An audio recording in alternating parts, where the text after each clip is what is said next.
subscribe and click the bell icon to turn on notifications. I'm going to talk you through what exactly Power Automate is if you're a little bit unsure. I'm then going to show you a couple of examples of the types of workflows or processes that you can automate with Power Automate. I'll show you how you can access Power Automate because you can access it online, and there is also a desktop version of Power Automate that you can download and install on your PC if you would prefer. I'm going to show you the interface, and we're going to take a quick whiz around there so you're familiar. It's quite a straightforward interface and nothing too scary there.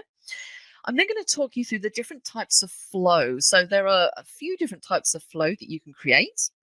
Once we've done that and we have an understanding, I'm going to go through and I'm going to show you some of the different ways that you can create different types of flows. So we're going to take a look at creating flows from a template first of all. I'm going to show you how you create an instant flow, an automated flow, and a scheduled flow.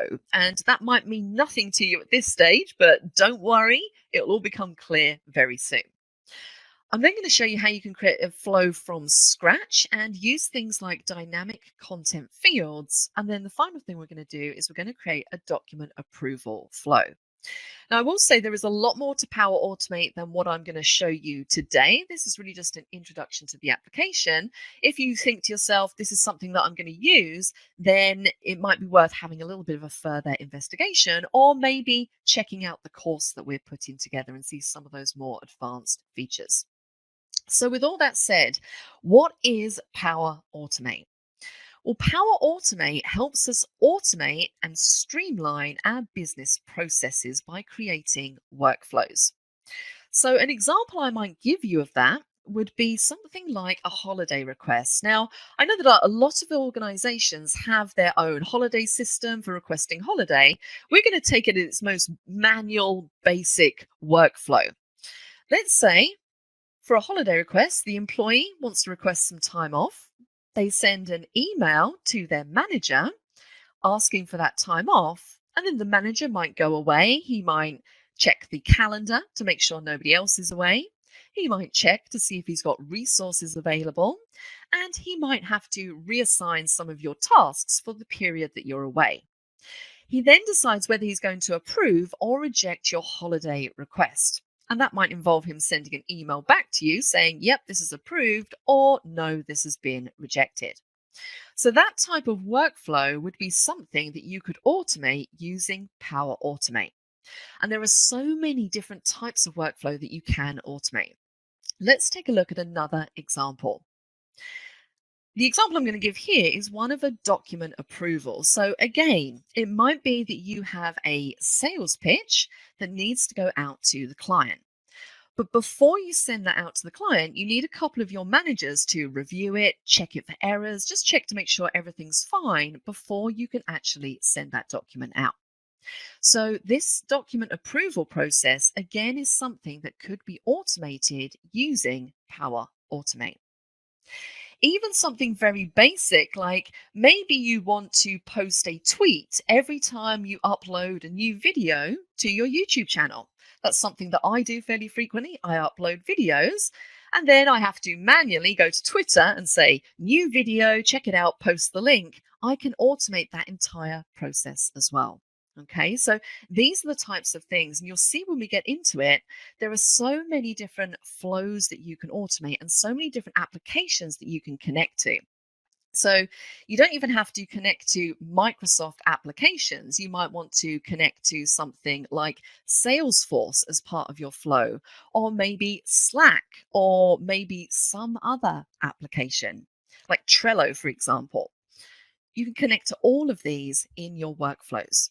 So it's a really powerful application. And if you hadn't had a look at it, we're going to take a look at it right now. Now, when we are creating our workflows, there are a few different types that we can create. And we're going to focus mainly on 3 of them today. There are 5 in total, but we're going to leave the last 2. They're a little bit more advanced. So we're going to take a look at instant workflows. And this is a flow that is triggered by a button click. So it's triggered by the user. So we set up the workflow, and in order for that flow to run, you have to click a button to get that to trigger. The second type of workflow is an automated flow, and this is a flow that's triggered by an event. So maybe that event is the upload of a video to YouTube. Maybe that is the trigger, and then the action is that the tweet will post automatically. Or maybe you upload a file to a folder and that sends an email. That's an example of an automated workflow. The third type is a scheduled flow, and that is a flow that is triggered by a date and a time. So maybe you want something specific to happen at a specific date and time. So maybe I set up a flow that posts a message in a Teams channel every Friday at 5 p.m. I could set up a flow like that, and it's triggered by a date and a time. So those are the three that we're going to look at in the session today. And I have put the last two on there, desktop and UI. Those are something I would definitely have a little look at and do a little bit more research about. Or as I said, you can wait for the course that we have coming out. So we're going to focus on those first three. Now, when you are creating flows, they can be very, very simple, or they can be a lot more complex. And you can set up workflows that use things like logic and conditions and loops and all things like that. So it really depends how complicated you want to get. So with all that said, let's come out of here and let's jump across into, I'm going to switch across to just a browser. Now, we're going to talk about how you access Power Automate first of all, and this is through your Microsoft 365 subscription. So you do have to have a subscription.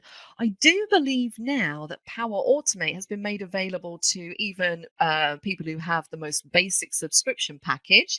It did only used to be available to business users, but I think they've sorted that out now. So you should have Power Automate if you have a Microsoft 365 subscription. So you're going to need to go to office.com. Log in with your Microsoft credentials. Once you get to this portal, let's click the app launcher, and there we have Power Automate in the list. So let's load it up.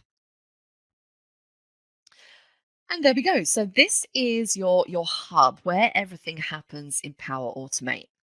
We have that menu running down the left-hand side with all of the different things that we can do. And then in the middle here, this is kind of our home page, so we can search for videos, things like that, if we want a little bit of help and we want some tutorial videos. Now, the main parts that we're going to concentrate on in this menu on the side, I want to draw your attention first of all to where it says My Flows. Now, this is where every time you create a flow, it's going to log it in here. And you can see that I already have a few different flows listed. So these are ones that I've already set up. So when you create a flow, My Flows is where you're going to find it. Underneath that, we have the Create button. So if you want to create a flow, you can see at the top here, we could start from a blank, and we can choose automated cloud flow, instant, scheduled, and then we have that desktop flow and the business process flow as well. So it really depends what type of flow you want to create. We could also start from a template, and this is going to be the first example that we use. We're going to use a template, and these are basically already set up for you. The connectors are already there between the applications, and it shows you common flows that you might want to create. They're all divided down into different categories. You can see them running across the top, and there are absolutely hundreds of them.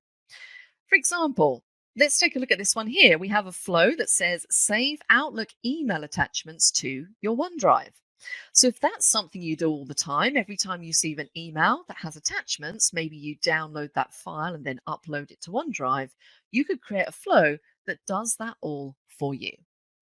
That's just one example. There are hundreds. And you can see as we go through all of the different applications that you can use as essentially what we call connectors in Power Automate. On that subject, right underneath templates in that left-hand menu, we have connectors. And this is really where you can see all of the different applications that you can connect to run your flows. And as I said, you're not just limited to Microsoft. We've got Google applications in there. We have things like Slack. We have Salesforce, so many different things. So it makes it a really powerful tool because you can connect to pretty much anything. Okay, so we're going to go through and we're going to start creating a few different flows.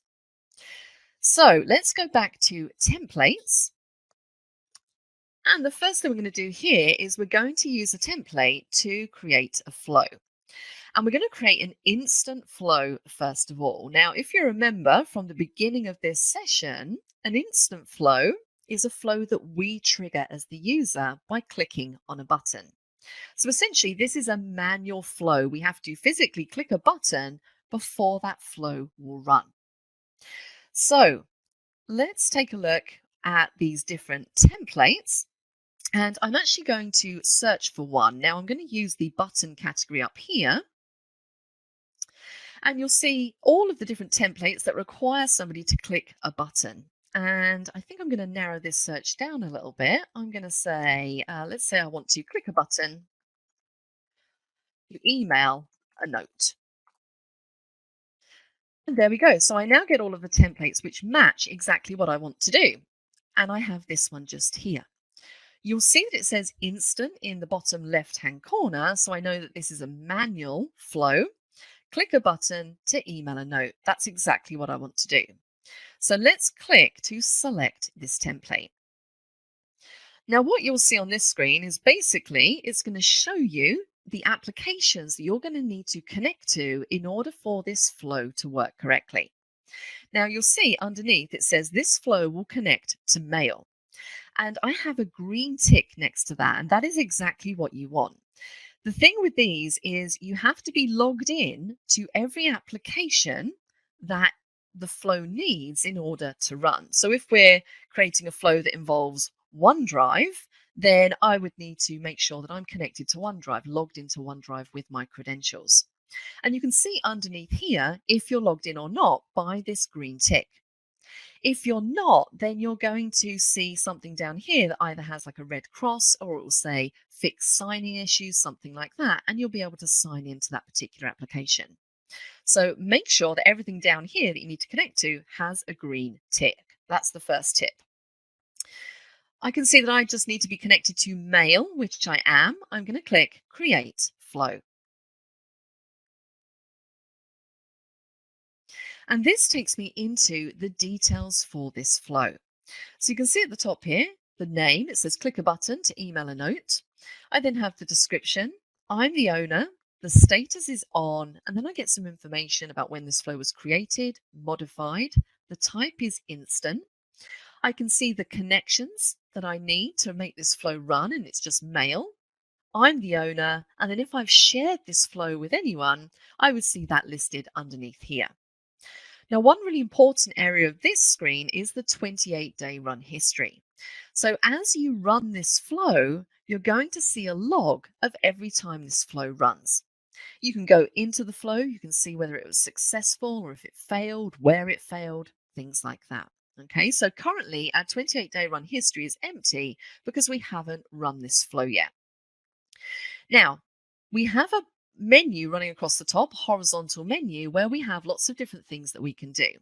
We have an edit button if we want to edit this flow. We can share it with other people. We can save it. But the most important button here for us is the run button.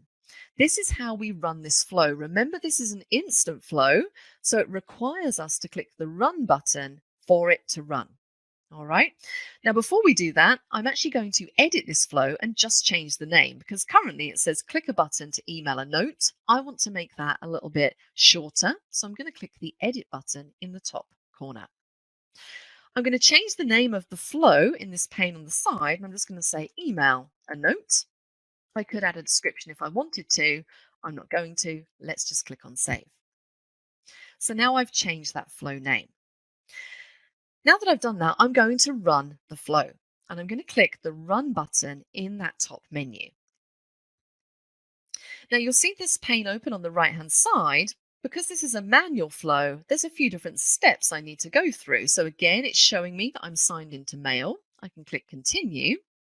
And now, because this flow is essentially sending an email, it's sending a note, I need to fill out the email subject and the email body because this could be different every single time.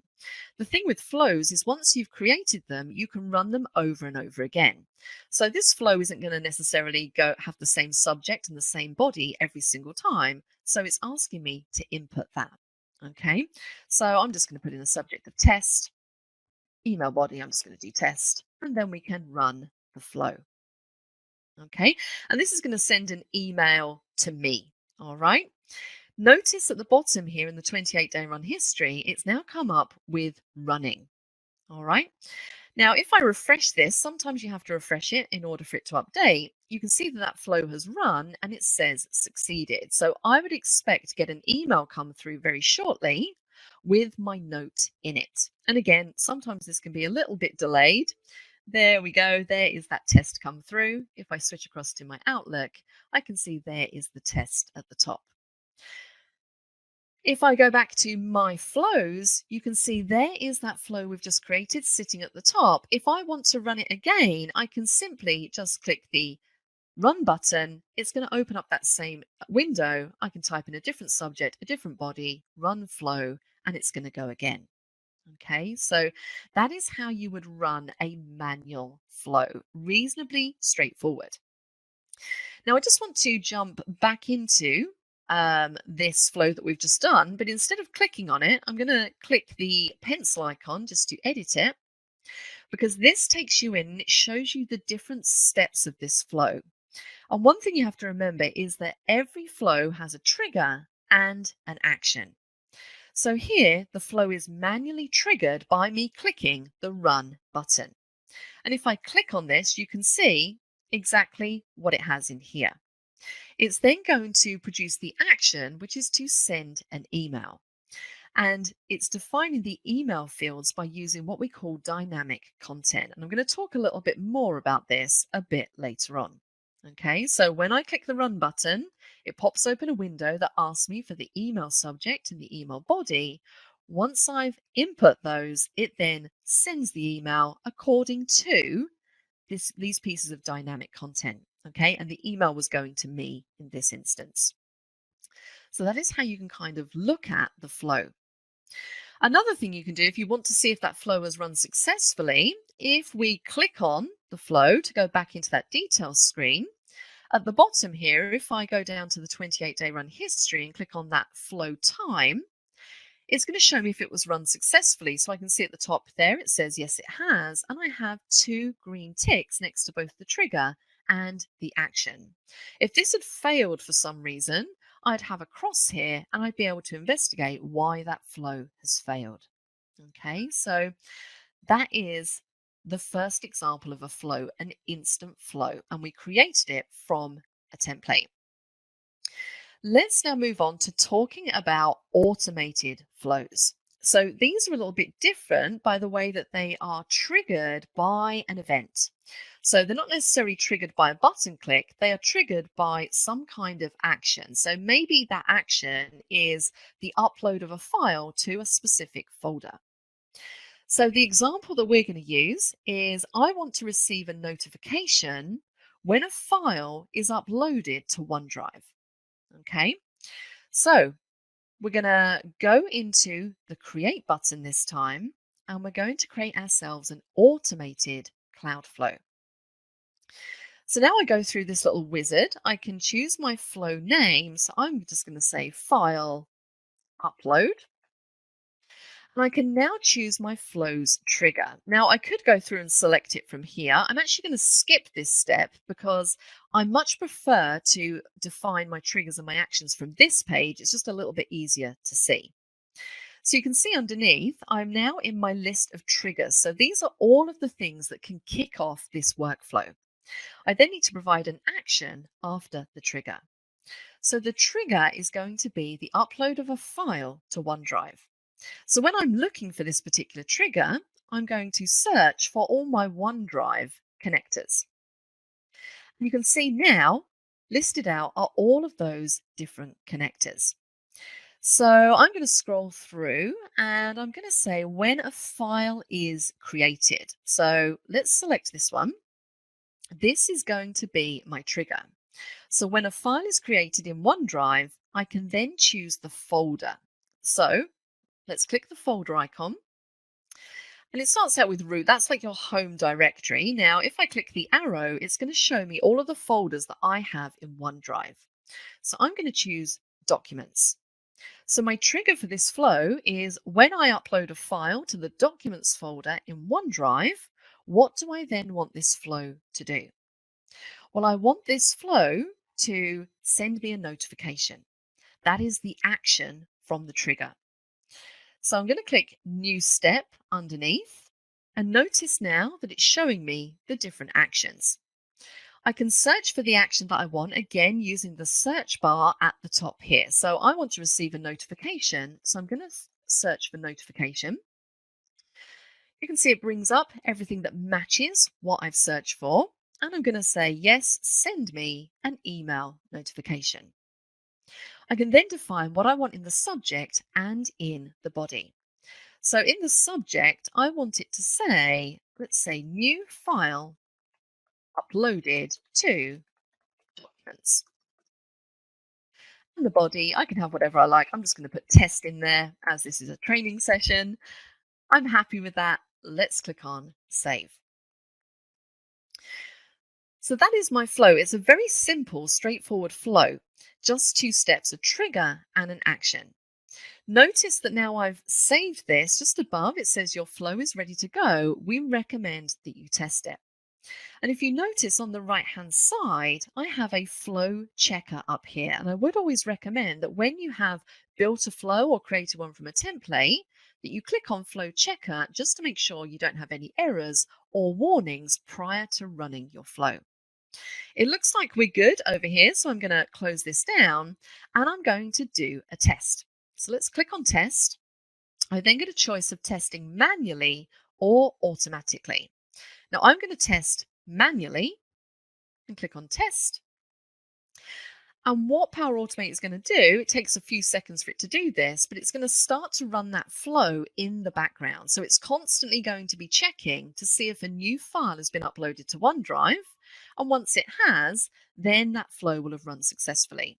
So what I'm going to do is I'm just going to jump across to my OneDrive and I'm going to access this from File Explorer. And I'm literally just going to copy a file from my Downloads folder into the Documents folder in Personal.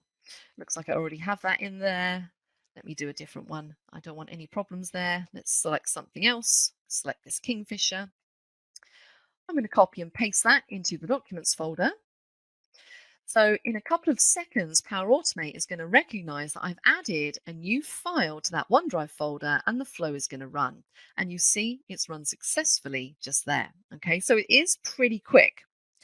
I can see that both steps, both the trigger and the action, have been completed successfully because I have a green tick. If I go to My Flows, I can see there is my flow just there, and notice that I now have that Outlook notification telling me that a new file has been uploaded to Documents. And if I switch across to Outlook, you can see there is that particular file.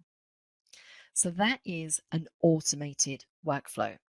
And remember, with these ones here, automated ones, you don't have to run. Again, if we click on the file, or click on the flow, I should say, the difference between automated flows and instant flows is that automated flows don't have a run button in this menu at the top because they're constantly running in the background, checking for files that have been uploaded and things like that.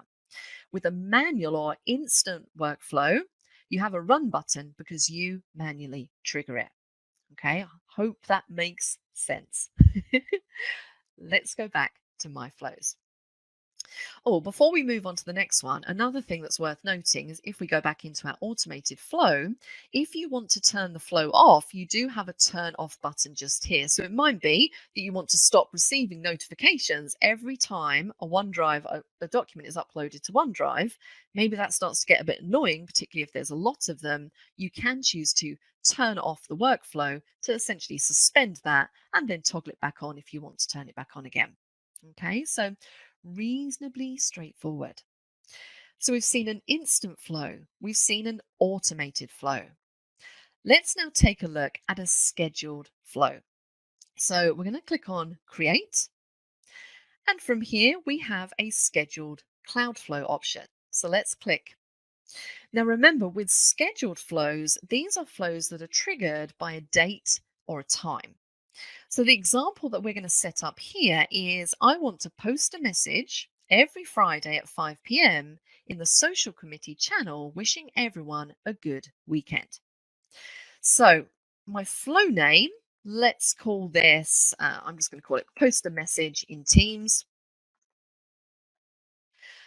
And then I can specify when I want to run this flow. Now, in order for you to be able to see this, maybe it'd be better if I ran it in a couple of minutes. So let's say I'm going to run this. It's 6:59 p.m. now. I'm going to set this to run at 7:05 so you can see it in action. So it's going to start today. And let's take a look. Let's scroll through. We're going to set this to run at, we don't have a 7:05. I'm going to do 7:15. That will be good enough.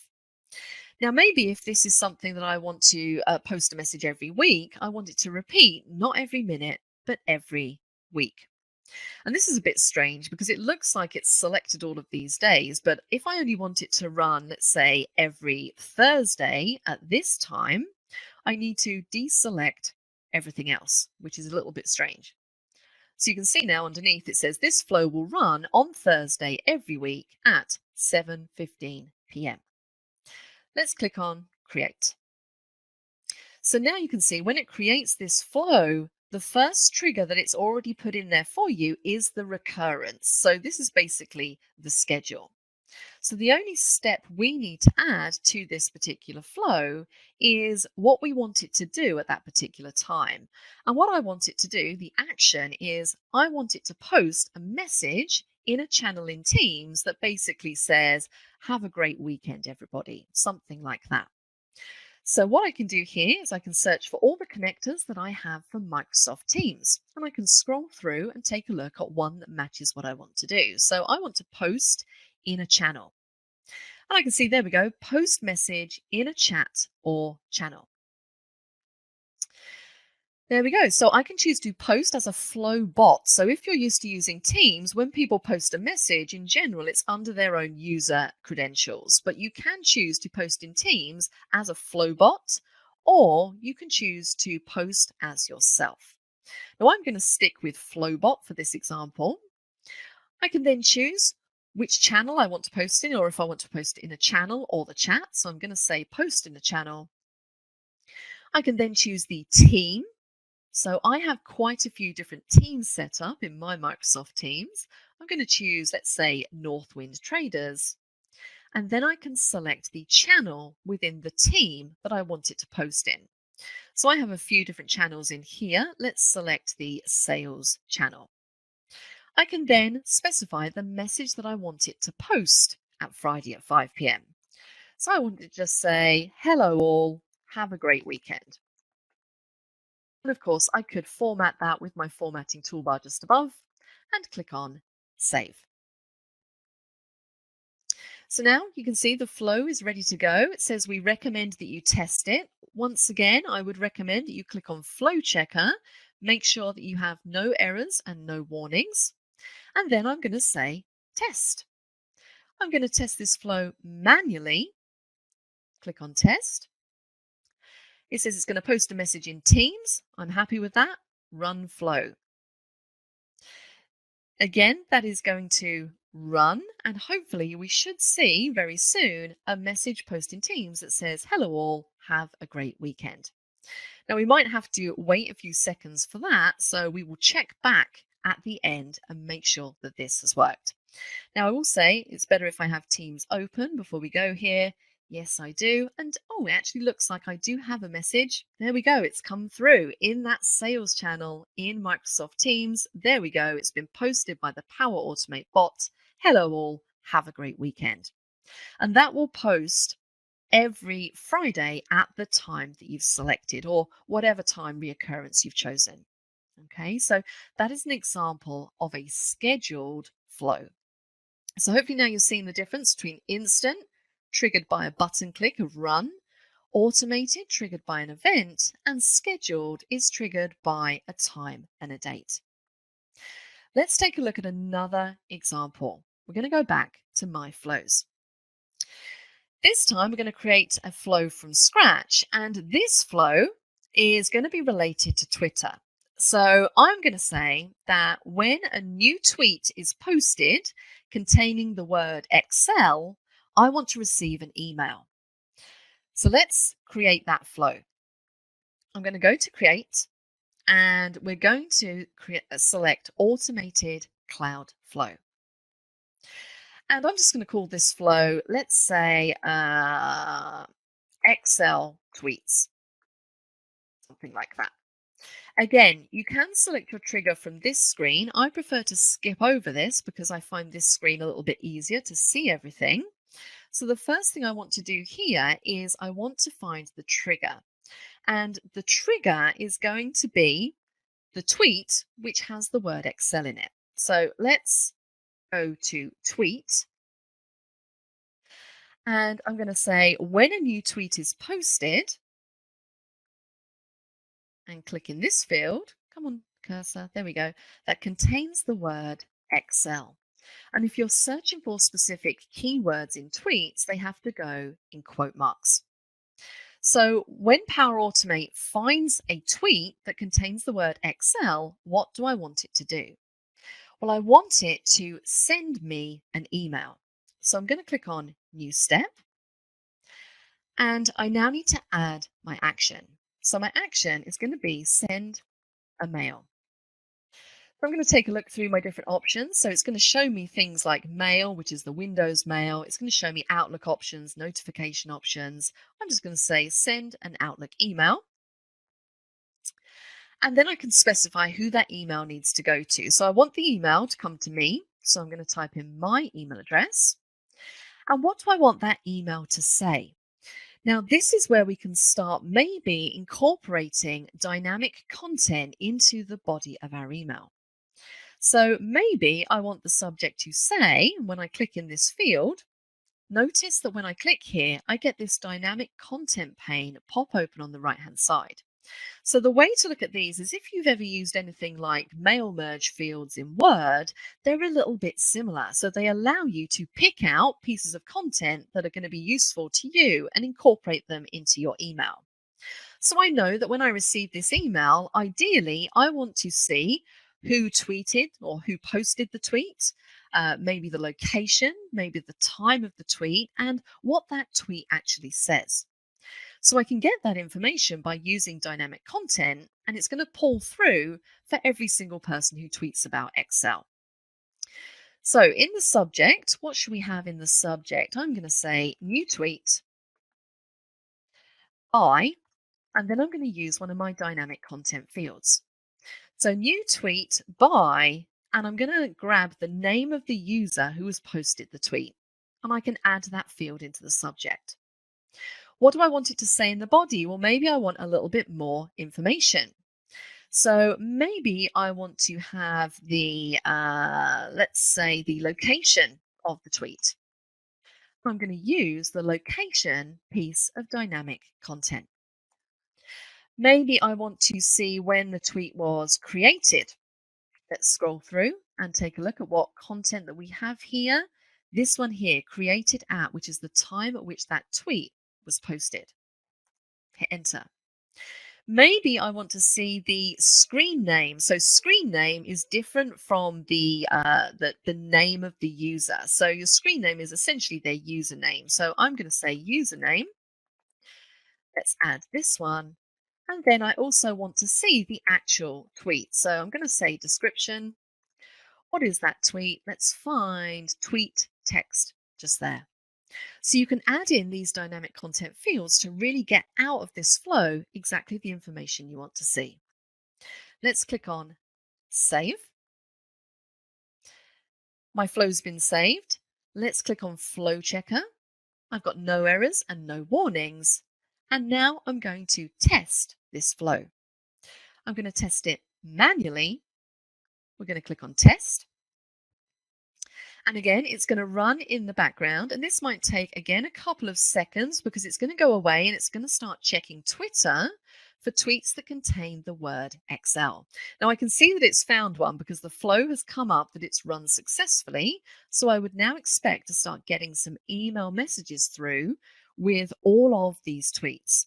And people do tweet about Excel fairly frequently, so I'm probably going to get quite a few come through very shortly. I can see them coming through now. So here we have quite a few. And if we just take a look at one of them, you can see that information that's being picked up by those dynamic fields. So you can see the title contains their username, we've got the location, when it was created, and then we have the description of that tweet. And these are going to carry on coming in. As we know, Excel is a very popular topic to tweet about. This is one of those cases where this can get a little bit annoying after a while, and you might want to just turn that flow off for a little bit. So I'm going to go to my flows. I'm going to go back into this flow, and I'm just going to turn that off so we don't keep getting those messages come through. Okay, hopefully that makes sense. We've seen a few different examples there of the different types of flow that we can create. Now, another flow I'm going to show you is one related to document approval. So I talked about this example at the beginning. If you have a document that maybe you need to send to your managers and you need to get their approval, you could create a flow for that particular process as well. So again, the example that I'm going to use here is that every time a file is uploaded to a specific folder in SharePoint, I want to kick off the approval workflow. So let's see how we would do that. Now I'm going to need to open SharePoint to do this. So I'm going to go back to my app launcher and I'm going to click on SharePoint. I should have opened that in a new window, shouldn't I? Let's reopen Power Automate in a new tab. There we go. And let's jump back to my flows. Okay, now if you've never used SharePoint before, don't worry too much. I'm going to go to one of the sites that I have, and I'm going to go to my document library. So in SharePoint, you can create things like document libraries to store your documents, a little bit like cloud storage. So this is my document library, and I want this flow to recognize every time I upload a new file to this library, I want it to kick off an approval workflow for that particular document. Now, it might be you have this same thing, but you're using OneDrive or some other file storage system. It doesn't necessarily have to be SharePoint. You might have a folder for approvals, and you want to set it so that every time you upload a document to the approvals folder, it kicks off a workflow. You can set these up however you want to set them up, but I'm just going to do it from my document library. Let's go back to Power Automate and into Create. This is going to be an automated cloud flow because it's an event that triggers it. And this flow name, I'm just going to call this, let's call this document approval. Then I'm going to skip over this and go to my triggers. So what is my trigger here? Well, the trigger is when a file is uploaded or created within SharePoint. So I'm going to search for my SharePoint triggers.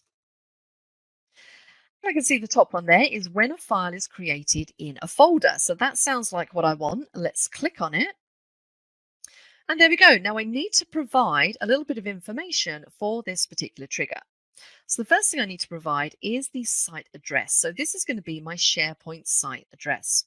And you can see it knows, because I'm logged into Microsoft 365, it picks up all of my SharePoint sites. So it's this one just here. You just need to select your site, and then I can choose the folder. Now I'm just uploading files to my documents folder, so it's just the shared documents. So every time I upload or create a file in documents in my SharePoint site, what do I want this flow to do? Well, I want the action to be the approval process. Now we do have what we call connectors for the approval process. So I'm going to type in, let's type in approval and see what we get. And you can see down below, start and wait for an approval. So basically, it's going to kick off an approval. It's going to send out emails to whoever I choose as the approvers. It's going to wait for them to either approve or reject the document before that flow will finish. So this is the one that I want. So now I need to select the approval type. and everybody must approve. So if I'm sending this document and I want 2 managers to approve it, both of them must approve the document for this flow to complete successfully. I now can fill out a little bit more information. What is the title for my approval? So what do I want the title to say? Well, I can say new document or approval, something like that.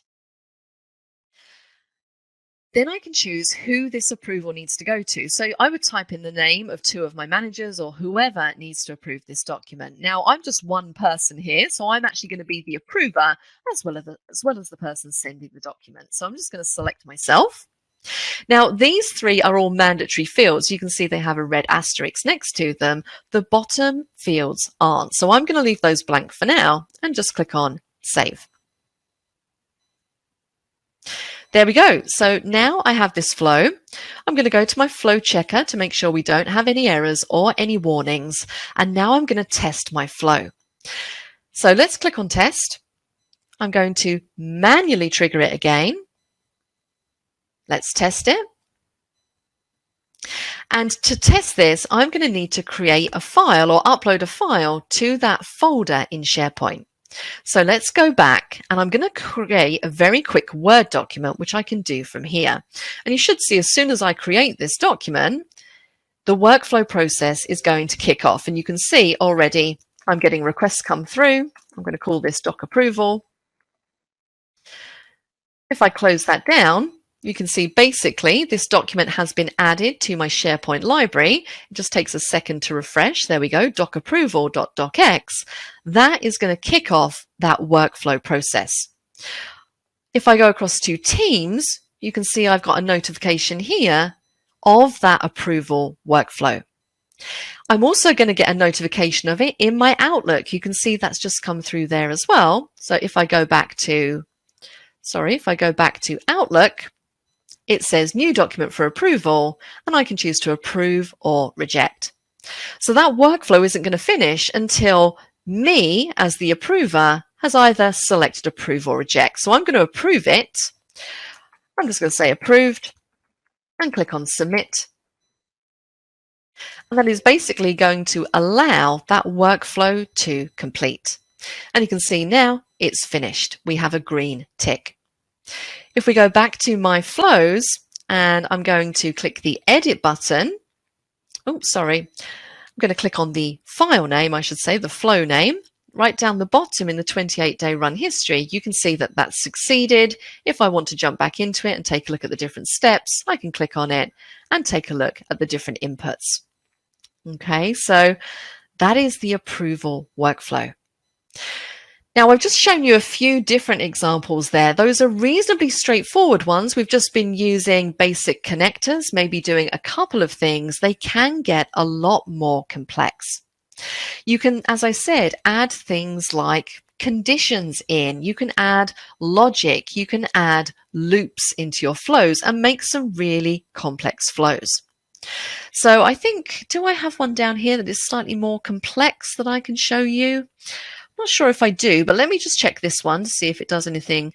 Yeah, so this one's got 3 parts to it. So again, this is a Twitter one. So when a new tweet is posted, it sends an email and it also posts a message in a specific channel in Teams. You could have things which have specific logic. So maybe I want to say when a new tweet is posted, if that tweet has more than 5 retweets, I want it to post in a Teams channel. If it has less than 5 retweets, I want it to send me a notification. I could start doing things like that. Now, I'm not going to show you that in this session. That is more advanced as we move into logic, conditions, and loops. But those are the types of ways that you can expand on this basic knowledge. Hopefully that's given you a little bit of an introduction. I don't think we're quite at an hour. I thought it would be just under, which we are.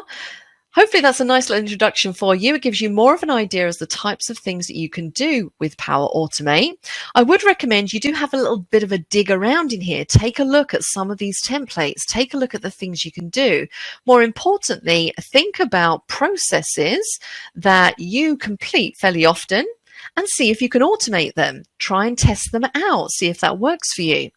If you do have a lot of tedious tasks and you do manage to automate them using Power Automate, you'll find it's going to make you a lot more efficient, and you don't have to spend time on these tedious tasks. You can focus on the big stuff, the more important stuff.